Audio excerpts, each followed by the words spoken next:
wanatufurahisha kwamba kuna mmoja anasema mtu hafai kuwa peke yake. Bila kupoteza wakati niwakaribishe wageni wangu hapa katika studio za Nairobi. Tuko na Esther Mbao, mwanasaikolojia, karibu sana. Na Terry Mbundi ambaye ni mjana, karibu sana. Katika studio za Mombasa tuko na Dan Sonko, mpenzi wa Bwire, pamoja na Bwire Ndumbi ambaye ni mpenzi wa Dan. Dan Sonko, ningependa kuanza nanyi mkiwa huko katika studio za Mombasa. Karibuni sana katika NTV sasa. Na Dan, itaanza moja kwa moja tu. Ni takriban miaka mitatu tangu upoteze mkewe Drew. Na sasa kama tunavyokuona katika runinga yetu hapo katika studio za Mombasa, uko na furaha kabisa. Kuna mtu ambaye anavyosema kwamba Esther, kuna ile mbavu itatolewa. Naona kwamba Dan amepata mbavu nyingine. Kando na Drew kuondoka. Dan, tunaona hapo msaidizi yuko hapo, amepata ua lingine. Dan, nielezee, ulifiwa na mkewe, yule ambaye sasa yuko karibu nawe ni mpenzi wako ambaye ni Bwire. Bwire alikuwa rafiki wa Drew. Kuna wakati unahisi ni kana kwamba umemsaliti Drew? Kazi sijamsaliti Drew popote.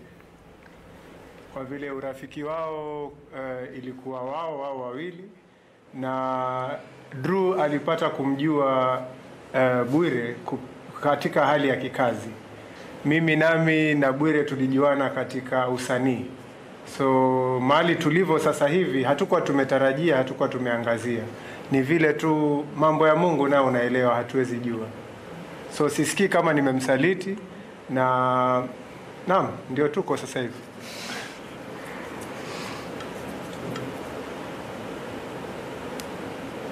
Hali hiyo, labda tu nielezee, wewe na Bwire mlikutana wapi, na wakati huo urafiki wenu ulikuwa vipi nyote sasa watatu kabla ya Drew kuondoka? Naam, sasa mimi na Bwire tulikutana tuseme mwaka 2007. Tulikuwa katika ukumbi wa Little Theatre Club ambapo huwa tunafanya uigizaji, usanii ule wa uigizaji wa stage. Hapo ndio tulipata kukutana na Winnie, kama mnamjua kama Bwire, na ni muimbaji na pia ni msanii wa kuigiza. Drew naye tulipatana Nairobi na pia hapa Mombasa. Drew alikuwa katika kazi ya events, na ndio tukaanza uhusiano na mapenzi. Drew na Bwire walikutana katika hali ya events, ambapo Drew alikuwa anamhusisha sana Bwire katika events zake, ambapo Bwire naye ako na bendi yake ya jukwaa na walikuwa wanaelewana kwa upande huo. Kusema ukweli, sisi watatu, Drew, Bwire na mimi, hatukuwa timu rafiki wale wa kukutana kila siku ama mazoea, na ningependa pia kukosoa kitu ambayo iko nje mtandaoni kuwa Drew alikuwa best friend wa Bwire. Naam. Best friend wa Drew anaitwa Shiko Gakuo na anaishi Nairobi na ni rafiki yetu mpaka leo hii. So hakuwa best friend, lakini walikuwa marafiki wa kikazi. Acquaintances kwa Kiingereza. Marafiki wa kikazi. Na Dan, takuuliza, maanake wewe ndio ulikuwa umefiwa na Drew na ulipokutana na Bwire, sasa ulihisi vipi kwamba huyu sasa naweza ingia katika uhusiano wa kimapenzi? Maanake wakati mwingine mtu anahofia, unasema naweza kumpenda na pia Mungu akamchukua. Naam.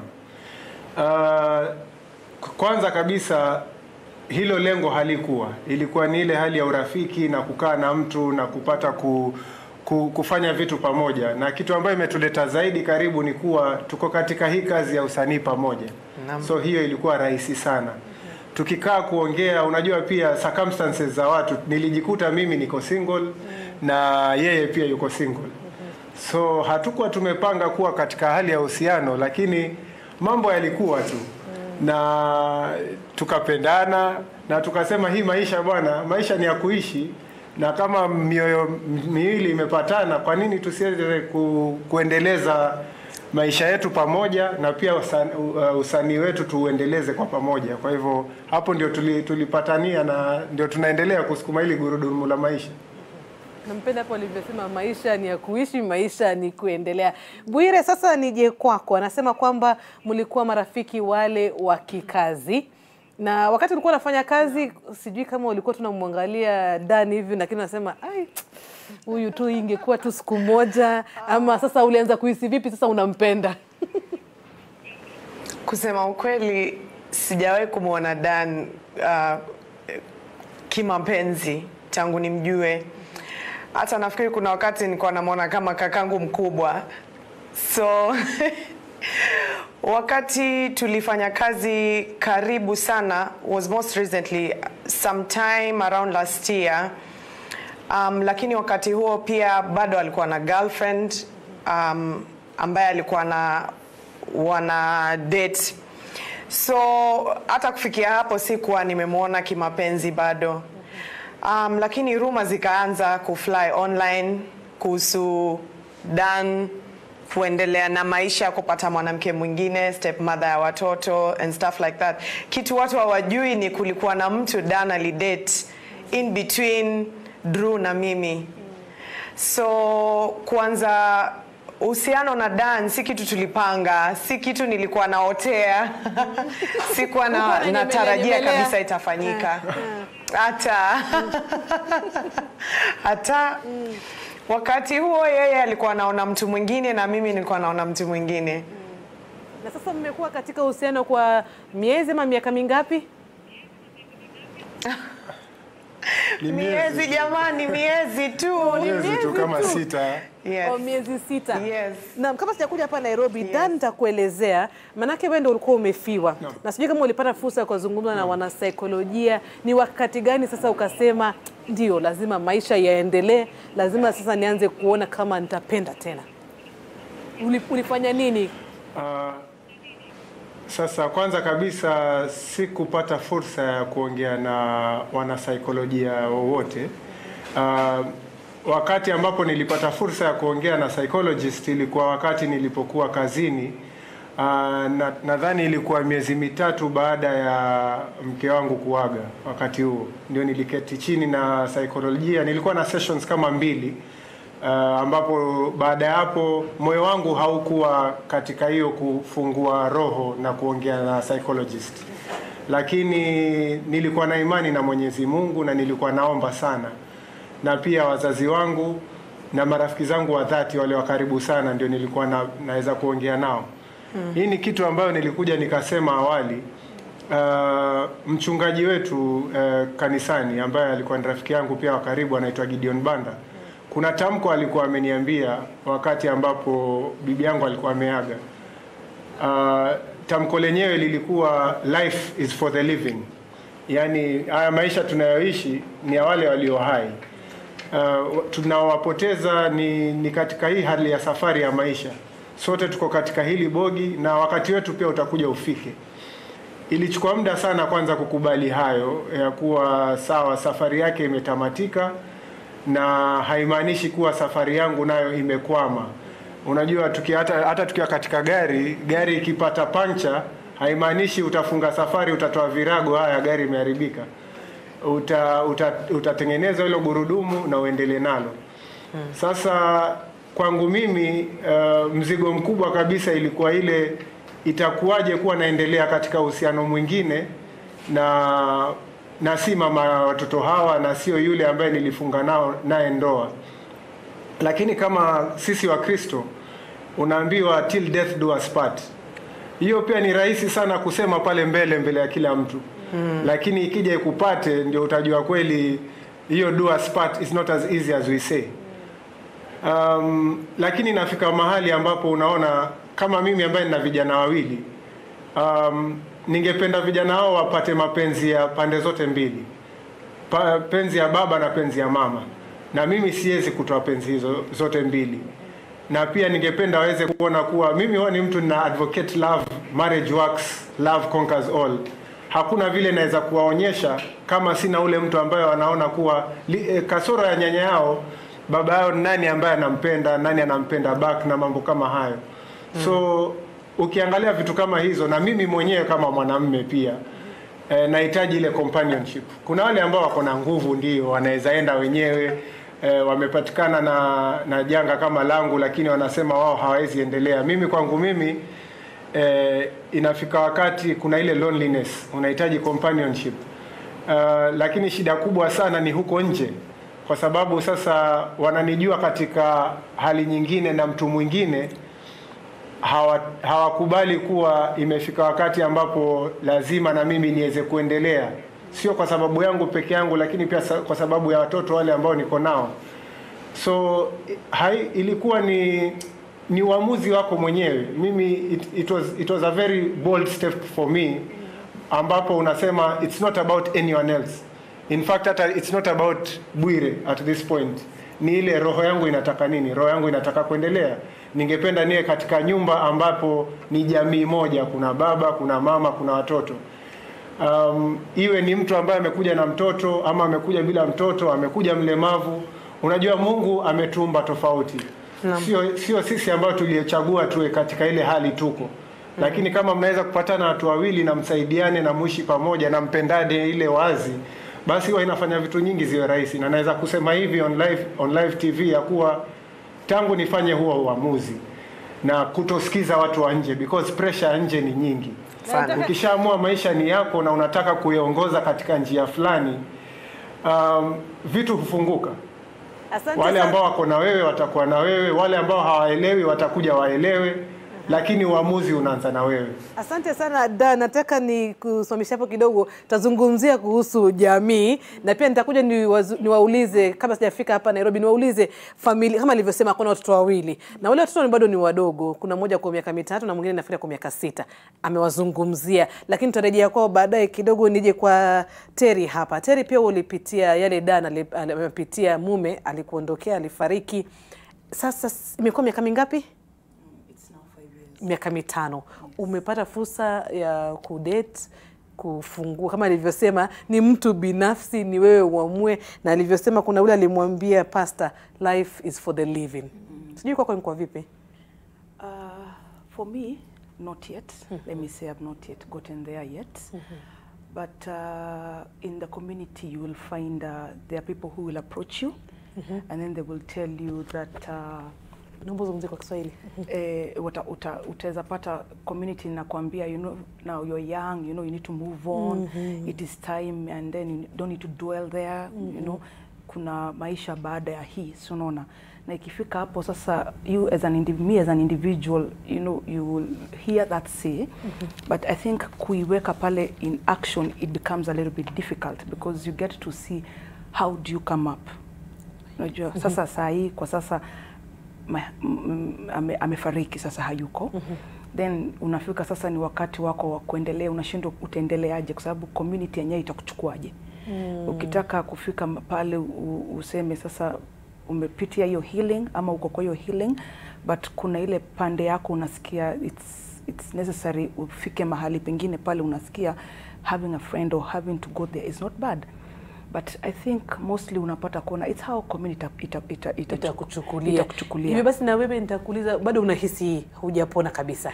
Bado sijafika pale, because bado niko kwa hiyo transition, but tunasemanga God's will. Itakuwa ni wakati wa Mungu. Wakati wa Mungu. Kuna wakati manake kama unajua unakutana na majamaa tu. Dates unaenda, wakikwambia njoo tunywe chai, kahawa, nikupeleke movie, mambo kama hayo. I might say probably, lakini sitaweka ati words zangu niseme kuna mtu pale, hapana. Ni ile tu unaenda tu ile unasikia wacha tu nene nijivinjari kidogo, lakini ushamwambia ule mtu hapa hakuna kitu, wewe tu jua hivyo. Ama kwa akili yako wewe umeweka tu hivyo. Hata I think ukienda pale kwangu sasa pale niko mimi, ana siendi na hiyo intentions kwa akili yangu ati tunaenda, it's just a friend, tunaenda to just to have a drink kama kunywa kahawa. Yes.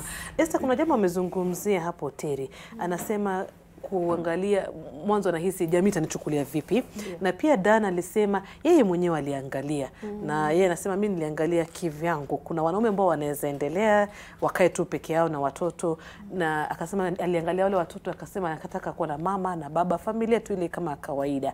Ni wakati gani mtu anasema sasa niko tayari kuingia katika uhusiano mwingine, na mtu anapaswa kuwa amefanya mambo gani? Je, ujizungumzie wewe mwenyewe ama unanielewa? Nakuelewa. Jambo la kwanza naweza taka kuuliza ni kwamba mtu anafaa kujiuliza, naishi juu yangu ama naishi juu ya jamii? Mara mingi kama mwanamke sisi hupotea katika jamii, sababu tuko na duties mingi, tuko na very many roles. Mimi ni mama, mimi ni bibi, mimi ni dada, na ni kama kuna hizi sheria zimewekwa kama jamii ya kwamba kama mwanamke usifanye hivi, kama mwanamke ufanye hivi. Kwa hivyo unapata wewe kama mwanamke unapotelea katika haya mambo ya jamii. Lakini mara mingi kama wanaume hao huwa hawapotei, hata kama kuna hizi sheria. Mara mingi sana mwanaume hurudi anajiuliza, hii ni maisha yangu, hii ndio ninataka, nitasonga aje mbele? Kwa hivyo kitu cha kwanza ni kuangazia ninaishi juu yangu ama juu ya jamii ama juu ya manake pia najua jamii imeweka mambo mengi sana, kwa kama unaona kama Dan watu watamkashifu sana. Lakini ingekuwa ni Terry utakwambia ai wewe, kwani kulikuwa na urafiki na huyu mjamaa kitambo, kwani ilianza vipi hivi? Lakini mwanaume utapata mke anaweza fariki leo, miezi miwili baadaye ameoa, na inakuwa tu ni sawa vile unavyosema jamii inachukulia mwanamke tofauti. Na ndio maana unafaa urudi ujiulize, hii maisha naishi mara moja. Nitaishi juu ya jamii ama nitaishi juu yangu? Ni nini nilitaka juu ya maisha yangu? Ni vitu gani nilikuwa nataka ili niweze kuachieve katika maisha yangu? Ukirudi hapo basi utasema jamii imesema hivi, lakini ndani hivi ndio ninavyohisi na haya ndio mahitaji yangu. Sababu ukipoteza bwanako ama mke, haimaanishi zile hisia ulikuwa nazo kama za binadamu za kutaka kupendwa, za kutaka uhusiano ulikuwa nao na aliaga, kwamba inakufa na huyo mtu. Bado iko. Na lazima ujue nita-meet hii need aje. Hii hisia hii ya kutaka kupendwa, hii ya urafiki nitaipata aje? Sababu usipoitimiza inakuja inaanza kujionesha katika nje ingine iko ya manufaa. Kwa hivyo hakuna ati ule wakati tunaweza sema kwamba baada ya mwaka uanze kuona mtu mwingine ama unaweza oa ama uolewe tena. Kile tunafanya kama wanasaikolojia, ukija tunaangalia katika kuomboleza, ulipitia katika hiyo msafara wa kuomboleza, kwa sababu kuna vitu kadhaa unafaa upitie ukiomboleza. Kuna ile kuitikia. Mara ya kwanza kuna ile haujaitikia. Bado uamini ameondoka. But inafika wakati unaanza kuitikia. Na ukianza kuitikia unapata huzuni, unapata kukasirika, unapata ile tunaita depression, lakini si ile ya kutaka madawa. Baada ya hapo unaanza kuitikia kwamba unakubali kwamba huyu mtu ameenda na unaomboleza. Alafu baada ya hapo unaanza sasa kujenga maisha yako upya. Kwa hivyo ni kuangalia katika hii msafara wa kuomboleza, nimepitia haya yote na nimeanza kujenga maisha yangu upya, ama kuna mahali nilikwama, ndio maana hata siwezi songa mbele. Ndio maana isiwe kama ile wanavyosema rebound. Hapana, isiwe rebound. Sababu mara mingi kama haujapitia huo msafara wa kuomboleza, unatafuta mtu ili tuseme a replace. Si uchukue huyo mtu kama vile yuko. Unaanza kusema sasa nataka huyo mtu ili awe kama ule unamlinganisha ni kama replacement. Na hauwezi replace. Huyo mtu alikuwa tu vile alivyokuwa, alikuwa tofauti na tabia zake, tabia vile mlikuwa mmependana, vile mlikuwa mnahusiana, na ameenda. Kwa hivyo kile unafaa kufanya ni upitie huu msafara, uomboleze kabisa, na haswa uomboleze vile unasema huyu mtu ameenda, lakini lazima sasa nianze kusonga mbele. Na kwa nini inakuwa vigumu kwa wanawake kusonga mbele kuliko wanaume? Kama tumesema kitu cha kwanza, jamii. Watu watasema nini? Sana sana tumelelewa ile katika maisha ya watu watasema nini, badala ya kujiuliza mimi nitasema nini, ni nini mimi ninataka. Hivyo ndio jamii imetulea. Kwa hivyo ikifika wakati kama huo, hata mwanamke anaogopa. Lakini pia kuna ile upande wa kama kuna watoto, anajiuliza watoto wangu nitawalea aje, ama watoto wataitikia mtu mwingine, ama familia wataitikia, ama huyo mwanaume mwanzo atakubali watoto wangu. Kweli ndio maswali ambayo unajiuliza. Terry, pia ukiangalia watu ngapi? Niko na watoto 4. Sasa niko na candidate ako form 4 sasa. Niko na form 3 na grade 4 na PP2. Na PP2. Hiyo basi haya ni maswali wewe unajiuliza. Ni maswali tunajiuliza kwa sababu saa zingine unaweza hisi hayo yote umesema. Lakini ikifika sasa kwa watu wengine wale unawawaza watafikiriaje, watasemaje, inakurudisha nyuma. Then unasikia ama unaona kwa sasa wacha tena nikae Usubiri kidogo. Ningoje kwanza, maybe muda utasaidia ama pengine mambo mengine but saa zingine unajipata hayo ndo maswali tunajiuliza sana zaidi. Community itasema nini? Watu watasemaje? Huyu amemzika mumewe juzi, hata ikiwa ni miaka 10 bado ni juzi, lakini tena bado uko hapa, unatakaje? Kweli tena wanakujudge harshly, especially sisi wanawake. Saa zingine unaogopa, tuseme umefika pale na ni mawazo tu, si hata kama mimi sijafika pale, lakini kwa kuwaza utafikiria, tuseme nipate mtu na Mungu amesema huu ndio wakati wangu, kwa sababu ukienda na wakati wa Mungu tena hautakosoa. Alafu ujiulize nitampelekaje kwa nani tena, kwa sababu walimjua ule mwingine. Na hata mimi najiuliza nitamwangaliaje huyo mwingine, unajua. Lakini saa zingine tukifika mahali community ikose kufika in oppress such situations, in accept there's this time, because hata Biblia inasema till death do you part. So saa zingine kuheal ni muda.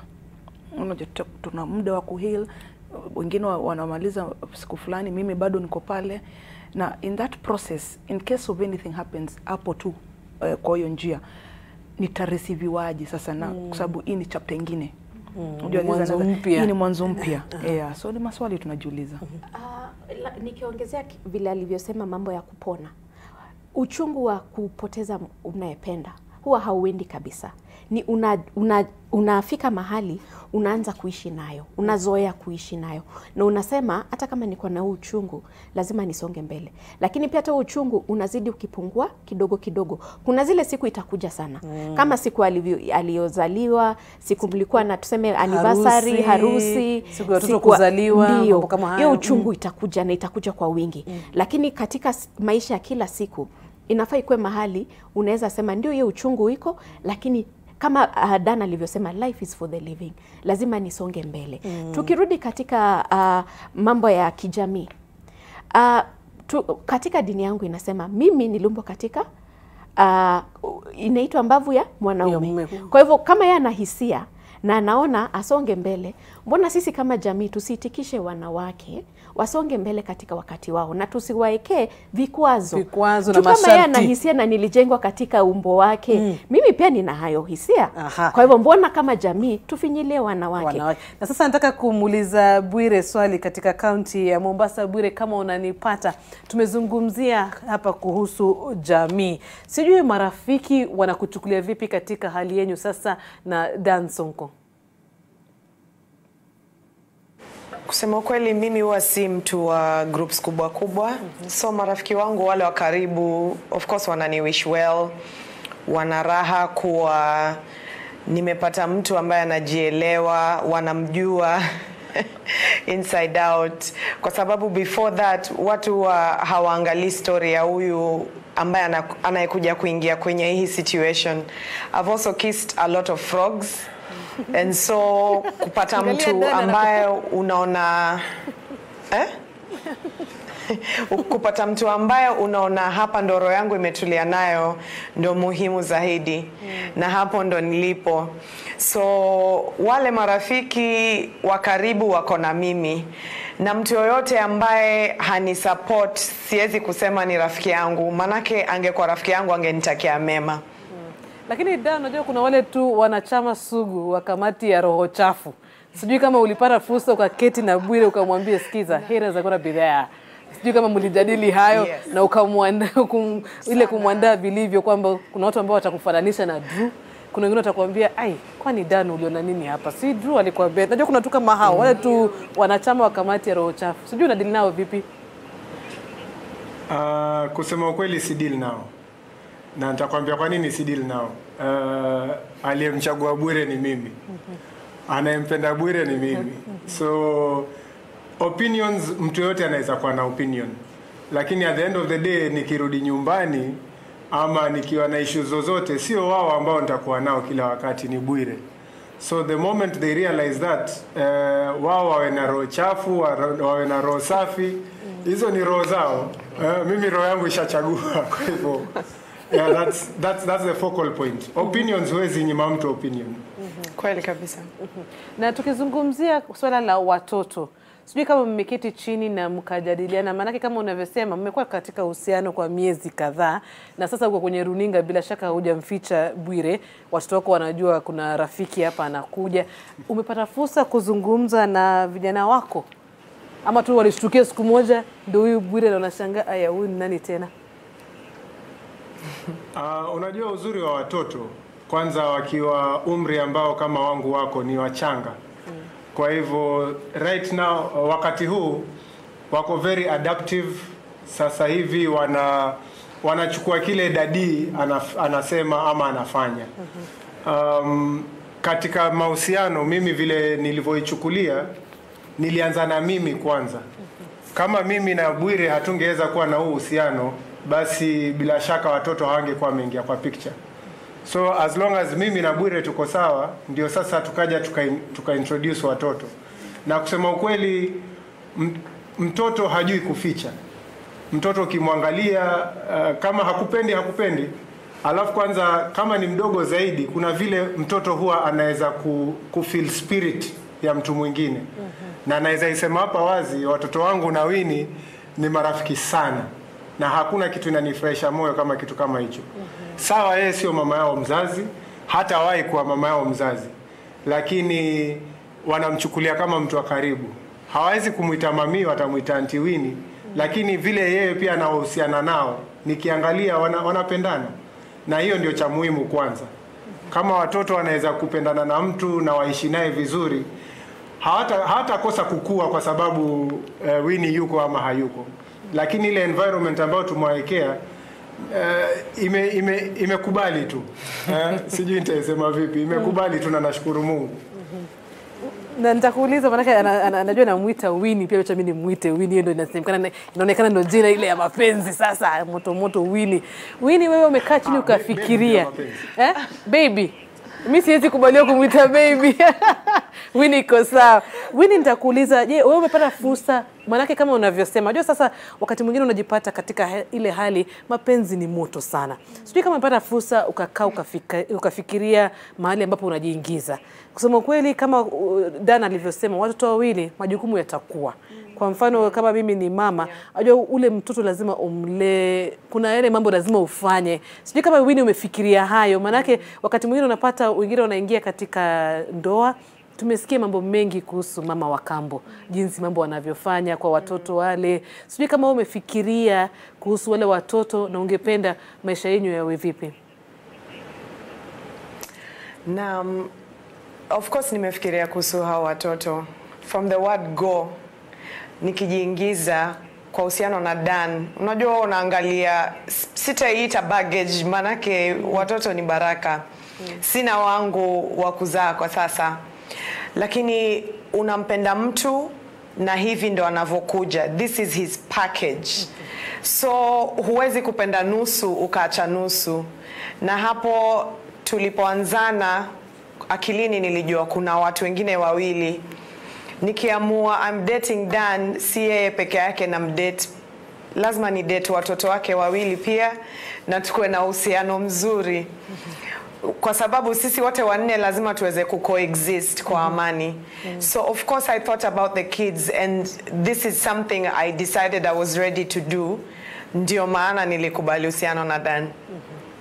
Na Dan, sasa nitakuuliza, ulipokutana na Winnie ama ule muda ulikuwa sasa umeshapona, ukasema mimi sasa kama alivyosema kulikuwa na girlfriend mwingine kabla ya Winnie.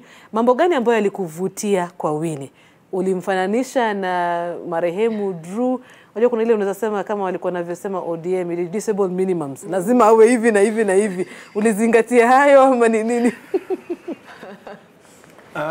Katika tuite healing process, sitasema nimepona kwa vile nitakuwa nadanganya. Kwa sababu Drew alikuwa part of my life na ataendelea kuwa part of my life through our kids. Ilivyokuja wakati wa kushikana na Winnie, kumbuka nilisema I did it from as myself, right? Yeah. And just ili nisipoteze mwelekeo wa swali. Swali lenyewe lilikuwa nini? I want to answer the exact question. Kama ulimfananisha. Unajua kuna wakati mwingine kama tu binadamu, kuna yale mambo utatafuta kwa mtu ambayo alikuwa kwa Drew. Yes. So kukujibu tu hapo ni rahisi. Sitawahi kupata Drew tena.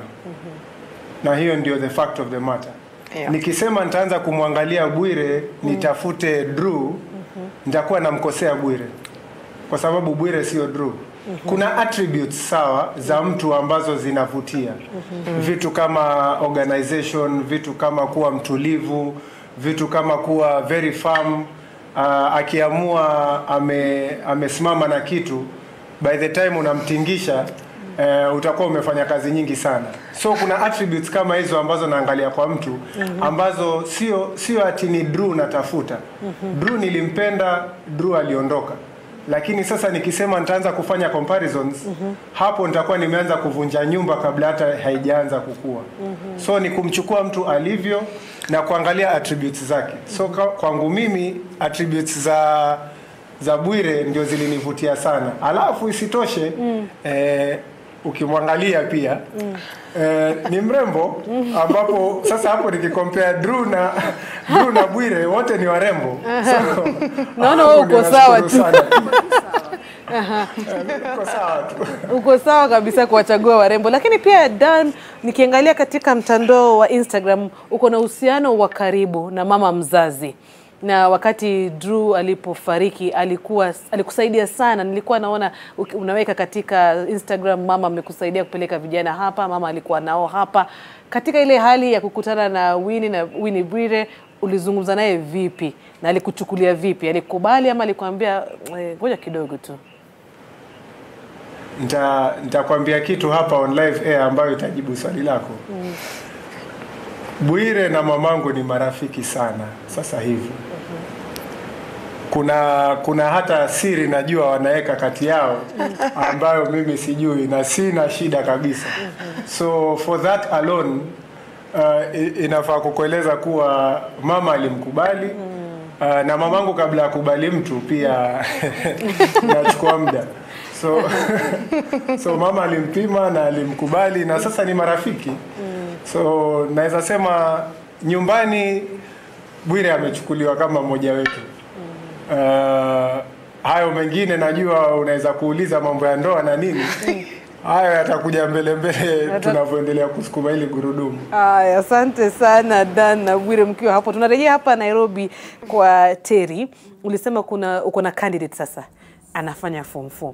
Na manake sasa wewe ndio umebakia baba na mama. Kuna wakati mnaketi pamoja kama kifamilia na kuzungumza.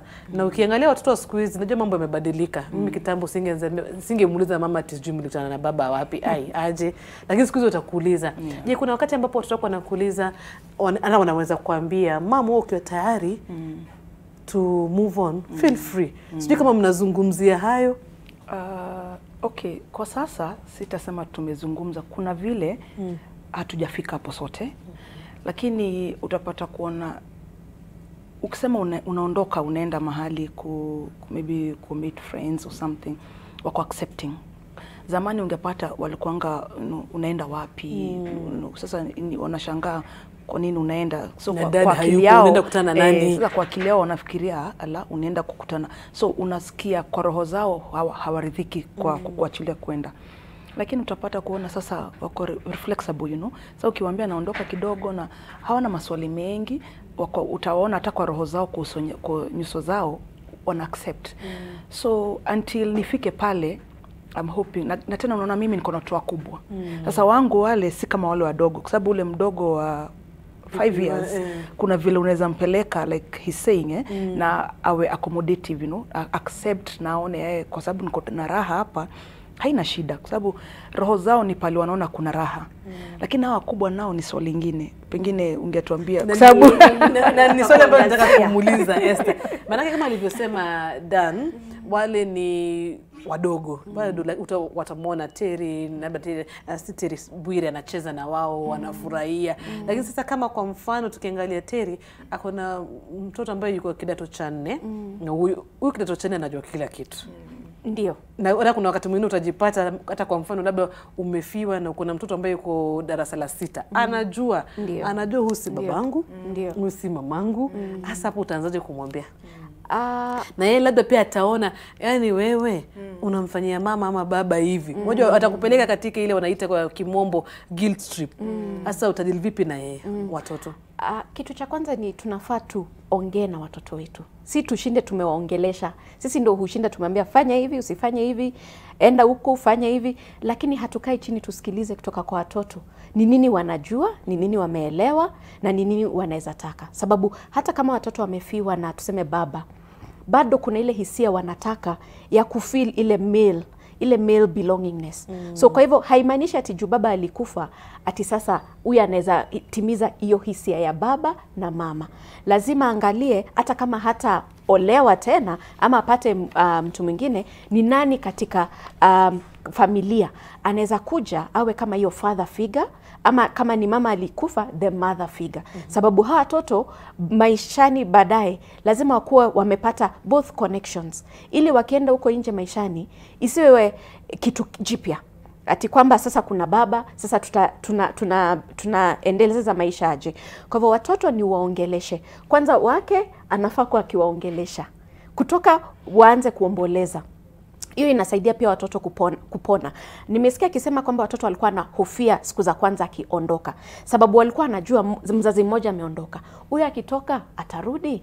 Ni ile kukaa chini mnaongea na unawaambia ndio huyu alienda, lakini mimi ninaenda nitarudi. Alafu pia unaongea na unawaelezea kwamba ndio hata kama mimi ni mama, mimi ni mwanamke na niko na hisia, na vile nilikuwa na baba yenu pia naweza taka kupendwa. Hii ni wakati uko tayari na mnaanza kuongea, unauliza unaonaje, na haimaanishi ati utaacha kuwa mtoto wangu. Inamaanisha ya kwamba tu kama mimi kama mwanamke niko na haya mahitaji. Hautasema kwa kindani, lakini unawaelezea katika lugha wanaweza elewa. Unawaambia tu mimi ni mama kiwazi. Na pia Teria kuzui kama ngoja Teria jibu nani kama anashindwa utaanza vipi? Anasema ni juu kama wazazi hatupendi kuongelesha watoto. Umefikiria haya tena? Wacha niseme, unajua kuna kufikiria na kuna kuyatamka. Sababu hata mimi nashangaa sasa utaanza kuambia unajua sasa mami ni mama and mami lazima maisha yake yaendelee, lazima apate mtu. Na sasa kama kwa mfano nimepata mtu, nitawaambia sasa nitawaambia nini? Kuna anko ambaye amenipenda. Alafu watajiuliza unawaeleza tu. Tangu lini anko akaanza kupenda mami tena? Kwanza unawaeleza vile ngoja kuuliza swali. Kwa mfano kama hiyo Dan na Bwire kama mnanisikia, kama walivyosema wamemwambia kuna auntie ambaye amempenda. Na ndakuuliza wewe mwana saikolojia, sasa mtoto mdogo kama ule wa miaka 6 kama wa Dan atashindwa sasa tangu lini aunties wakaanza kupenda dadi? Na anashindwa ida tofauti kaje? Na nataka nimlete Dan najibu kwanza, la sasa uzungumze. Dan ulipomwambia kwamba sasa huyu ni Auntie Winnie, hakukuuliza ai auntie anapenda tena dadi? Walielewa? Kwa saizi umri wao haiwezi kuprocess kabisa. Na sijamueleza, unajua kuna tofauti, I think kitu ambayo inafaa kwa wazi. Sijamueleza kuwa Jibril sasa Auntie Winnie ni girlfriend ya daddy. Unajua bado hajafika huo umri ambao tunaweza kuwa na discussion kama hiyo, lakini kwa ile kutuangalia pamoja, vile tunakaa pamoja kwa nyumba, pia anapata kuelewa kuwa huyu ndio mtu wa karibu sana wa daddy. So obviously akiona aunties wengine, yeye mwenyewe anajua vile daddy ana relate na ule auntie, sio kama Auntie Winnie. Ashikanisha. Na nitakuuliza Dan, kwa sasa mnaishi pamoja ama mnaishi kando? Hatuishi pamoja. Bwire ana kwake na mimi nina kwangu, lakini mara moja kuna sleepover. Sleepover hizi kosa. Haiwezi kosa, inasaidia kwa kuimarisha relationships. Na sasa niulize, umefikiria, unajua kuna wakati Dani itafika na pia Bwire itabidi sasa wale watoto maana sasa unajua muda unaenda, wamekuwa. Umefikiria kuna wakati sasa utafika uwaeleze unajua mama alifariki, na sijui kama umefikiria hayo? Kwa yule mkubwa, yule wa miaka 6, Jibril, kitu nyingine huwa tuna encourage ni kuongea. Unajua yeye bado anamkumbuka mamake. So huwa tunaongea kuhusu Drew. Sasa hivi wewe mwenyewe ukikutana na Jibril umuulize mamake yuko wapi, atakwambia mamake aliaga and she's in heaven. Hiyo yaelewa. Hajaelewa concept ya kifo, lakini anaelewa mamake ameenda na hata rudi. So ikifika wakati ambapo ni kusettle down na Bwire, hapo sasa ndio tunaweza niko sure he'll be very receptive, kwa sababu tayari tunamuinvolve katika hiyo process. Sio kuwa tutamambush. Ni ile tu tunasafiri, tunasonga na yeye. Tunasonga katika so safari anaelewa na tunazidi kuongea. Ni muhimu kukeep hiyo memory alive kwake. Na kwa ndugu yake mdogo ambaye hata hana habari, lakini ukimwonyesha picha ya mamake atakwambia mami. Ambayo kwangu hiyo ni muhimu.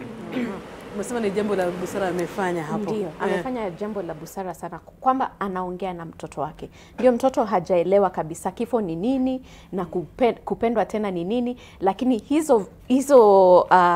hizo majadiliano baadaye mtoto hukuja nakumbuka na anaweza kushikanisha 2 na 2. Lakini kile nitasema sasa, hata kama unataka kupenda tena, ulete mtu unayejua ya kwamba tutakaa naye pamoja. Sile ulete huyu, kesho ulete mwingine, kesho kutwa mwingine. Ni kwanza ujue huyu mtu, muende tuseme kahawa muda kadhaa. Hivyo sasa unapendekeza kwa mfano kama niko na watoto, kama kwa mfano Terry, tu date huko nje kwanza kabla sijamleta nyumbani. Kabla umlete nyumbani, mweke kwanza huko nje. Mjuane kama watu wawili. Alafu akijua kwamba mkisha jua kwamba mnataka kuendelea zaidi. Sasa Terry aanze kuongea na watoto kando. Aanze kuwatayarisha. Mnaona aje mam akipata mtu mwingine? Unauliza tu kwanza kaswali. Unajaribu na unakaa ukiwakumbusha kwamba haimaanishi kwamba baba ati tumemsahau. Bado ni baba yenu, alikuwa anawapenda na bado nampenda, lakini lazima maisha ifanye nini? Isonge mbele. Na ndio iweze kusonga mbele, kuna hisia kama binadamu lazima itimizwe, na hivi ndio ninataka kuyatimiza nikileta mtu mwingine. Mnaonaje? Alafu mnaanza kuongea pole pole. Akiendelea kujua huyu mtu kando. Ikifika wakati wote wakati wanataka kujuana, ndio unawaleta pamoja na mnaamua kwamba tunasonga mbele pamoja. Lakini usilete mtu hamjasikizana ya kwamba niko na watoto, hivi ndio tunaishi, haya ndio mahitaji yangu, na hivi ndio tunaweza endelea maishani pamoja. Na sasa tukimleta nyumbani, jina tutakalotumia, maana kuna watu wengine ulazimisha watoto. Wanajua tu si babangu, lakini wanakuambia lazima muite daddy. Hiyo inafaa? Hiyo ni makosa. Sababu mzazi ni mmoja, mama ni mmoja, baba ni mmoja. Kwa hivyo wacha baba abaki baba. Ndio ameaga, lakini bado ni baba yao. Na mama ni mama. Sasa ukileta huyu, sema tu jina lake. Sema jina lake. John, na mkwe ni Salim. Na mkwe mmesikizana pia. Na pia si lazima itwe anko. Sababu ukianza kumuita anko, watashindwa sasa au anko wengine pia watakuja. Ni muite tu kwa jina. Na si lazima awe na title. Unajua hizi ni titles. Anaweza kuwa anaitwa tu na jina lake. Baadaye mtakuja msikizane kama familia. Tutaitana aje? Na wewe ni nani? Unakuja tutahusiana aje? Sababu lazima tuishi pamoja ili tukue pamoja kama kitu kimoja. Kwa hivyo ianko na mama, baba ama auntie, hiyo upendekezi. Sipendekezi. Na katika enzi hii ya teknolojia itafaa siku moja tu kama tuko nyumbani nimwambie there's somebody who wants to talk to you. Nisikie vile atasema kama ni mtoto. Nimwambie talk to my friend. Hapana. Unafaa utayarishe mtoto katika kila jambo. Hata wakati wa kuomboleza. Nitamwambia kama kwa mfano kesho there's a friend of mine who's going to call, umzungumzie. Kwanza uanze kumuuliza, unajua mama kwa na marafiki? Unaweza taka mama kwa na marafiki? Unaweza taka mama kwa na marafiki wa aina gani? Kwanza msikilize. Watoto wanajua mengi. Lakini sisi huona ni kama watoto hawajui jambo lolote. Watoto hujua. Na kile unafaa kufanya ni ukue na urafiki nao. Mnafika kiwango wanaweza kakuelezea kitu chochote. Wanaweza kuja kuulize, sasa mam, dada ameenda, tutafanyaje? Na muongee. Hata wewe sengine unaweza waambia mimi sijui, lakini nikijua tutaongea. Ama wakuja kuambia, sasa mam, dada ameenda wapi? Waelezee tu kwa kina ya kwamba ameenda na harudi. Wengine wetu husema ameenda, mtoto anashinda akingojea babake arudi na hata wairudi. Pia hiyo unapatia nini? Unapatia mtoto stress. Kwa hivyo ni kuongea na watoto na uweze kuwaelezea katika lugha ya umri wao ya kwamba ni nini naendelea. Alafu sasa ndo uanze kuambia kuna rafiki ama hakuna rafiki ama umeamuaje kusonga mbele na maisha. Terry bado naona nafikiri hiyo siku ikifika mimi na Esther tutakuja tunachungulia mahali tuone atafanyaje. Naweza sema hii mimi nimepitia hiyo counseling process with a very good counselor for a while.